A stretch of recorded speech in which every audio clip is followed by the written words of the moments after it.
So poops, if you're Malaysian and you're reading Malaysian political news for the first time, I cannot blame you for thinking that Mahathir is the best friend of PAS.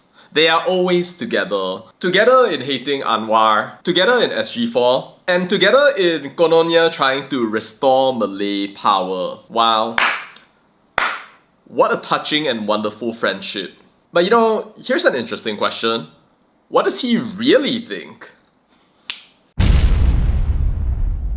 So poops, Malaysian politics is very complex, like there's lots of different interweaving stories, and I don't usually trust just random stories sourced from nowhere. But what I do trust is much more well-researched, well-reflected upon sources, such as books. So poops, this right here is Dr. Mahathir's memoir. It was published in 2011 and it was written by the man himself. I have a signed copy right here.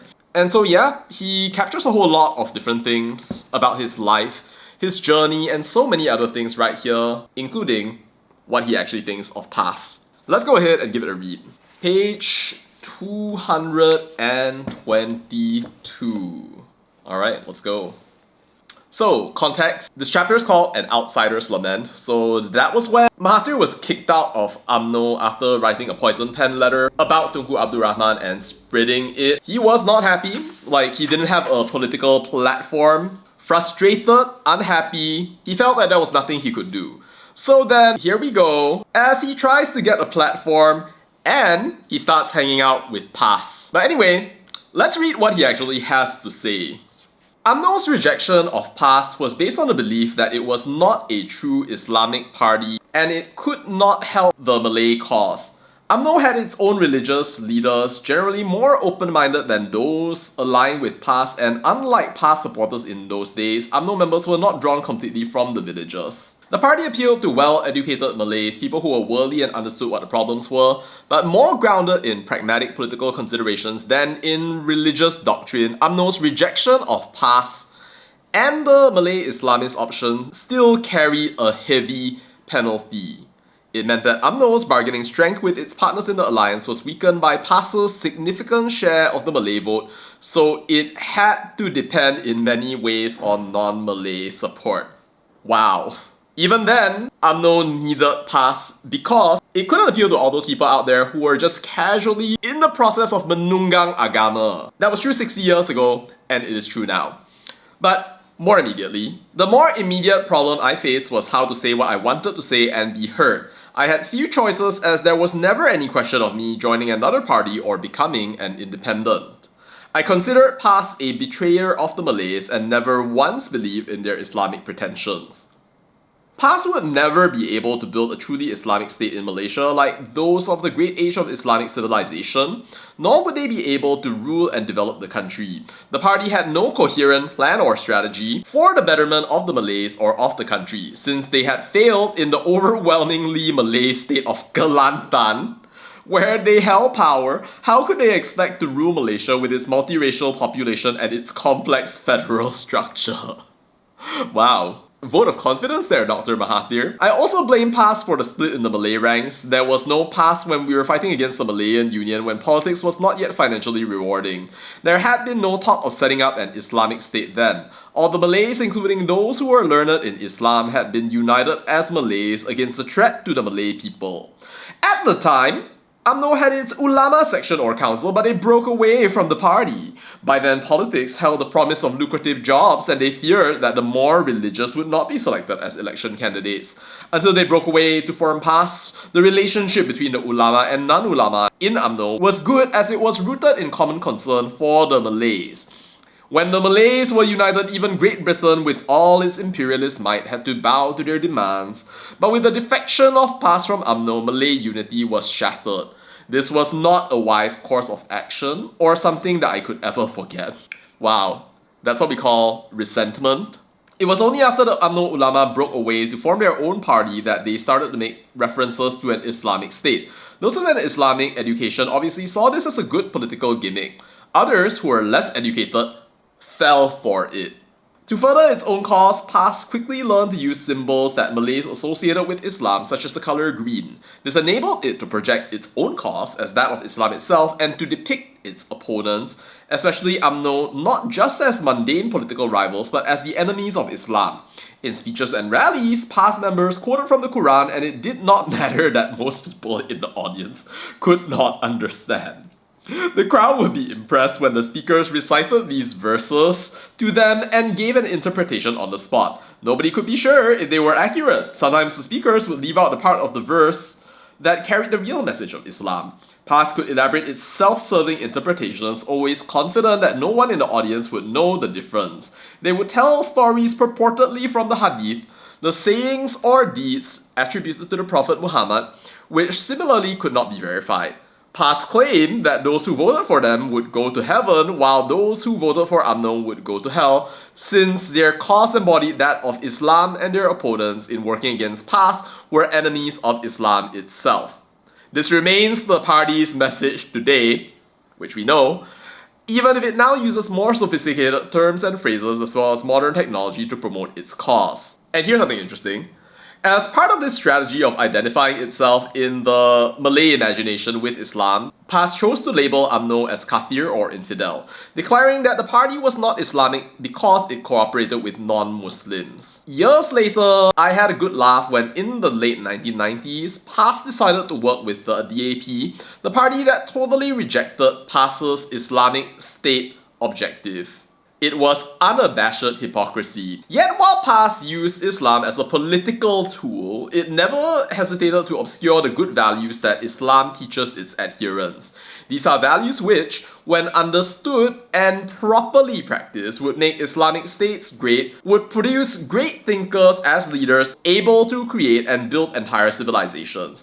But I suppose if they really adhered to those values, PAS orators would not be able to use Islam as their primary political tool or label UMNO members infidels, as they did with Amanat Hadi. Instead, they would have had to find ways to cooperate and strengthen the Ummah. But how then could they hoodwink the electorate? How would they project their political cause and make it appear sacred? Yeah, Dr. Mahathir knew what was up. Islam advocates the brotherhood of Muslims and urges Muslims not to fight against one another. If PAS really believed that, they would not have broken away. The party is largely made up of religious teachers in the village schools or pondok. As revered teachers, they shape the minds of their students, old and young, to accept what they say about Islam without question. They arrogate to themselves the title of ulama, the learned ones. They even assert that as ulama, they are the successors of the Prophet, although they know very well they are just ordinary people with only some knowledge of Islam. The Muslim ulama of old were truly learned people who studied Islam thoroughly and wrote treatises on it. Most had no political motive, but today anyone who knows a little about Islam or who has graduated in Islamic studies claims to be an alim, one learned in Islam, and be a card-carrying member of the religiously erudite. Membership of the Malayan Union or Association of Ulama can also make one an alim. No wonder Islam has acquired 1,000 interpretations and is now divided against itself. Muslims of today are a very gullible and confused lot. The kind of ulama who align themselves with PAS and work through it feed upon that gullibility and cultivate that confusion. Oh wow. PAS could easily have undermined our quest for independence, or at least delayed it, had they done just a little better and prevented the alliance from winning enough seats in the 1955 Legislative Council elections to form the government. As it turned out, the newly formed alliance coalition of MCA, MIC and UMNO won 51 seats, giving it an overwhelming majority. Had PAS campaigned a little more astutely, it may well have forced the course of Malayan history onto another path. But PAS only won one seat because it declared that Malaya, with no industry to support it, was not yet ready for independence.